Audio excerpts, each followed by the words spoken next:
Assalamualaikum warahmatullahi wabarakatuh. Alhamdulillahirabbil alamin. Allahumma sholli ala Muhammad wa ala ali Muhammad amma ba'du. Saudara-saudara sekalian, pada kesempatan kali ini kita memasuki pembahasan awal mengenai materi-materi ulumul hadis. Dan pada kesempatan pertama ini kita akan berkenalan terlebih dahulu tentang beberapa istilah yang terkait dengan pembahasan ini. Hadis merupakan salah satu sumber hukum Islam atau sumber ajaran Islam. Hal itu secara logis dapat kita pahami karena apa yang direfleksikan oleh diri Muhammad SAW merupakan contoh terbaik dalam penerjemahan atau penerapan syariat Islam. Oleh karenanya, apa yang beliau katakan, apa yang beliau lakukan, atau apa yang beliau tetapkan, bahkan diri Rasulullah sendiri merupakan contoh terbaik bagi umatnya di dalam menjalankan ketentuan-ketentuan Allah. Ini alasan logis kenapa kemudian hadis menjadi bagian penting dalam memahami tentang Islam. Ada beberapa istilah yang akan kita bahas. Pertama, secara sederhana hadis bisa dikatakan sebagai berita tentang diri Rasulullah, tentang hal tadi, tentang perbuatannya, tentang apa yang dikatakannya, atau tentang apa-apa yang ditetapkannya, bahkan tentang diri pribadi beliau sendiri. Secara istilah kemudian para ulama hadis dan ulama usul sedikit berbeda di dalam pendefinisiannya. Menurut ulama hadis, berita tentang Rasulullah itu mencakup segala hal. Bahkan pencakupan itu sendiri tidak sekedar ketika Muhammad sudah diangkat sebagai Rasul, namun juga sebelum Muhammad dijadikan Rasul atau diangkat sebagai Rasulullah, apa-apa yang tercermin dari pribadi Muhammad itu menjadi berita atau menjadi sesuatu yang kemudian diberitakan. Sehingga di dalam pendefinisian ini hadis kemudian mencakup segala hal menyangkut diri Rasulullah baik sebelum maupun setelah diangkat sebagai Rasul. Para ulama usul membatasi definisi hadis ini kepada hal-hal yang hanya terkait dengan pemberitaan mengenai pribadi Rasulullah yang berkaitan dengan masalah-masalah hukum. Artinya hal-hal yang tidak terkait dengan penjabaran syariat seperti cara berpakaian Rasulullah, cara makan Rasulullah, atau misalnya bagaimana Rasulullah merawat tubuhnya, menumbuhkan janggutnya, memakai sorban dan lain sebagainya, itu tidak menjadi bagian pemberitaan terkait dengan istilah hadis ini. Nah, pada gilirannya kemudian ketika hadis ini diyakini sebagai bagian dari ajaran Islam, maka kalau kita menggunakan definisi dari ulama hadis, maka segala hal yang tercermin dari diri Rasulullah, termasuk cara berpakaiannya, termasuk cara makannya, dan lain sebagainya, itu menjadi contoh konsekuensinya seperti itu. Namun demikian, kalau pendefinisian hadis ini dibatasi kepada hal-hal yang terkait dengan masalah hukum, maka hal-hal yang seperti tadi, hal-hal yang sifatnya manusiawi, atau hal-hal yang sifatnya adat istiadat yang diterapkan oleh Rasulullah, itu tidak menjadi bagian dari perhatian. Sehingga misalnya Nabi makan dengan 3 jari, atau misalnya Nabi mengawali berbuka puasanya dengan 3 biji kurma, itu tidak menjadi bagian dari syariat atau tidak menjadi bagian dari perhatian ulama usul terkait dengan pemberitaan atau hadis-hadis yang berasal dari beliau. Ini makna hadis. Di samping hadis, penyebutan kabar yang diterima dari Rasulullah Muhammad juga kadang-kadang diistilahkan dengan istilah-istilah lain. Sehingga kemudian ada beberapa istilah yang memiliki kesamaan makna dengan hadis, yaitu sunnah, khobar, dan asar. Namun dalam sumber yang saya lampirkan pada kesempatan kali ini, silakan kalian baca terkait dengan perubahan makna dari sunnah ke hadis. Sunnah sendiri sebenarnya merupakan apa yang sudah menjadi tradisi Rasulullah atau kebiasaan Rasulullah. Oleh karenanya, bisa jadi kemudian karena hadis itu adalah kabar yang diterima melalui orang-orang yang menyaksikan Nabi, bisa saja kemudian sekalipun kemungkinannya sangat kecil, bisa saja ada hal-hal yang sebenarnya menjadi kebiasaan Rasulullah. Tapi karena kemudian diriwayatkan dengan hadis ahad, sehingga kebiasaan itu dipandang sebagai sesuatu yang barangkali tidak mesti diikuti, katakanlah karena hadis ahad ada kalanya dikategorikan dengan hadis yang lemah. Namun ada juga misalnya sesuatu yang sebenarnya tidak biasa dilakukan oleh Rasulullah, tapi karena disampaikan dengan riwayat yang banyak oleh hadis, maka apa yang dilakukan oleh Rasul itu kemudian menjadi bagian yang seolah-olah mengikat umat atau menjadi bagian yang dipandang oleh umat sebagai bagian dari syariat Islam misalnya. Anda juga bisa baca contoh-contoh yang dipaparkan di dalam sumber-sumber bacaan yang terlampir. Misalnya ketika sholat istisqa, Rasul ada yang mengatakan membalikan sorbannya bagian dalam menjadi bagian luarnya. Ada juga yang mengatakan Rasul kemudian memutar sorbannya yang sebelah kanan menjadi sebelah kiri. Itu belum tentu sebuah kebiasaan. Namun karena diberitakan dengan jumlah pemberitaan yang banyak atau mutawatir misalnya, maka tidak sedikit kemudian umat yang memandang bahwa setiap kali sholat istisqa, maka khotib atau imam disunahkan. Bahkan ada yang mengatakan bagian dari ritual untuk kemudian membalikan sorbannya.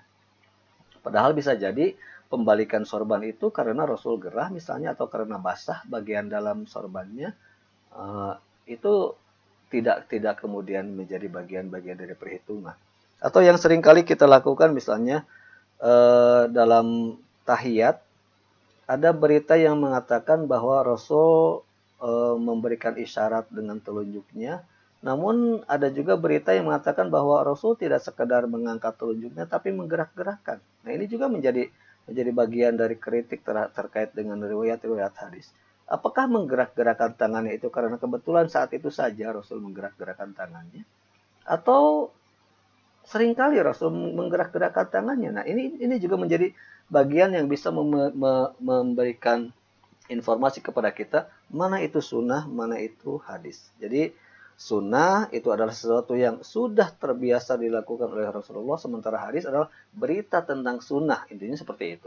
Namun dalam hal ini para ulama hadis dan ulama usul menyamakan makna dari sunnah, yaitu sama seperti definisi hadis tadi, segala sesuatu yang disandarkan kepada diri Rasulullah.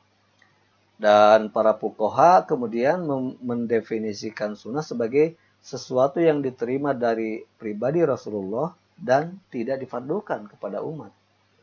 Misalnya Rasul senantiasa melaksanakan puasa Senin Kamis, Rasul senantiasa melaksanakan sholat malam 8 rakaat, tapi itu kemudian dijelaskan dengan korinah-korinah atau tanda-tanda syariat yang lain bahwa itu tidak difardukan kepada umatnya, maka hukum kita ketika melaksanakan puasa Senin Kamis atau melaksanakan sholat tahajud itu menjadi sunnah. Nah, itu definisi sunnah dari sisi perbedaan dan persamaannya dengan hadis. Yang kedua, khobar. Jadi hadis juga tadi sudah dikatakan bahwa hadis itu adalah kabar tentang diri Rasulullah. Namun penerapan dua istilah ini, yaitu khobar dengan asar, itu biasanya dikaitkan dengan subjek lain. Khobar biasanya lebih diistilahkan untuk berita-berita yang datang dari para sahabat. Sementara asar adalah berita-berita yang didisbatkan atau dikaitkan dengan apa yang dilakukan atau dikatakan oleh para tabi'in. Namun demikian di dalam pengetahuan Islam mengenai hal ini eh, tidak sedikit kemudian khobar maupun asar juga dijadikan sebagai sumber acuan di dalam memahami ajaran Islam.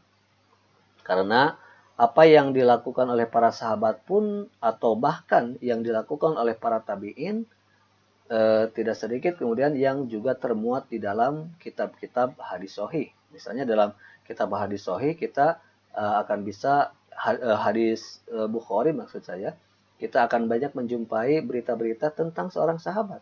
Jadi bukan lagi tentang Rasulullah seperti itu.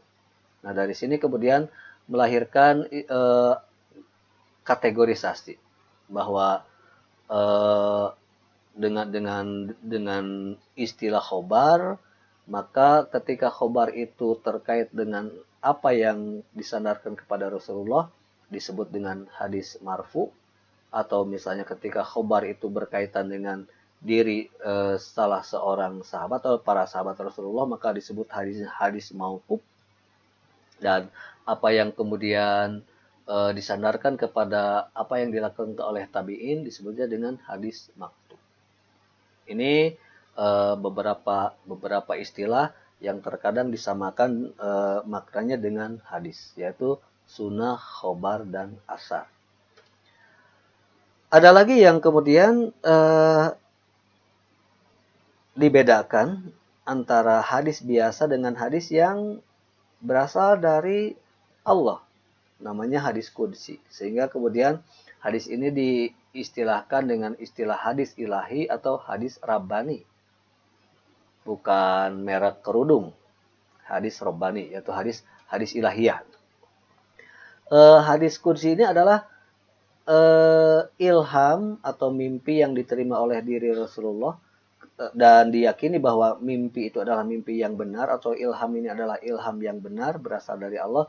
Lalu Rasul menuturkan kepada umatnya dengan susunan kalimat yang beliau ucapkan sendiri sebagai seorang Arab dengan bahasa Arab tentunya di tengah-tengah dengan menggunakan bahasa yang dipahami oleh umatnya.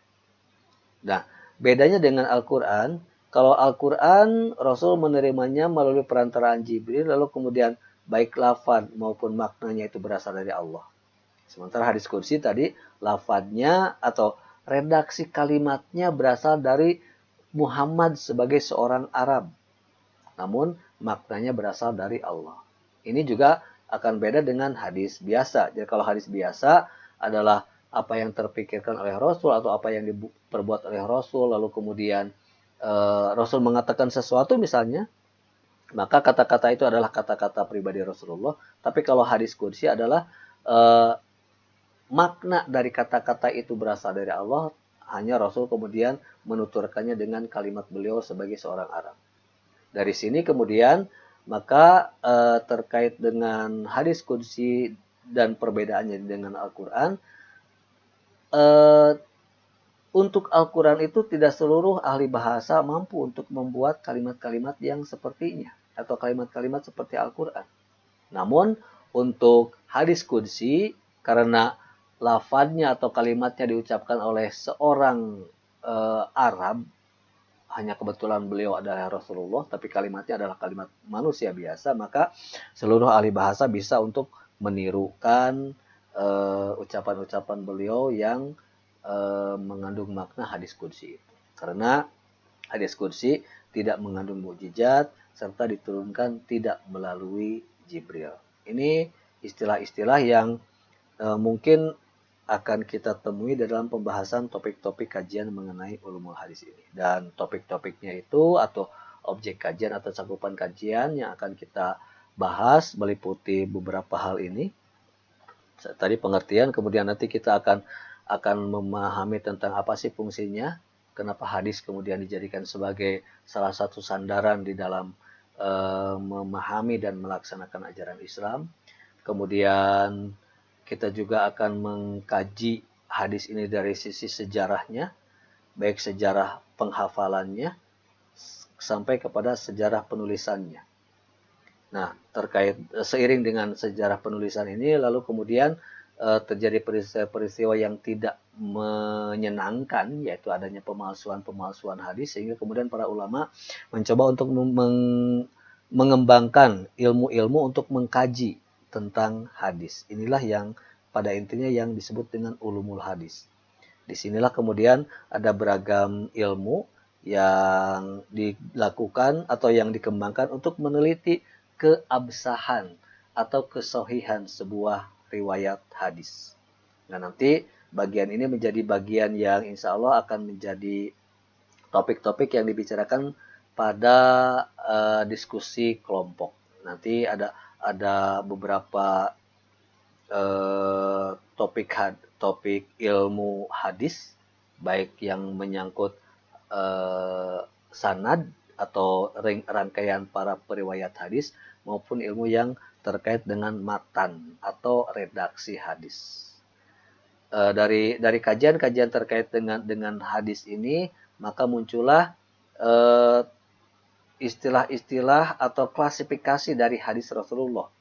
Ada yang berkualitas sahih, kemudian doib, ada yang berkualitas hasan, atau misalnya ada yang diriwayatkan secara banyak, mutawatir, kemudian ahad, dan lain sebagainya. Itu menjadi pembahasan berikutnya.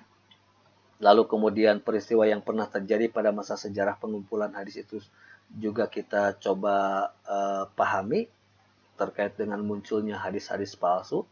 Apa latar belakangnya, siapa yang membuat hadis palsu, dan lain sebagainya. Atau mungkin barangkali ternyata di tengah-tengah kita sudah tersebar hadis-hadis palsu seperti itu. Dan karena hadis berbeda dengan Al-Quran, bahkan kemudian di dalam sejarah perjalanannya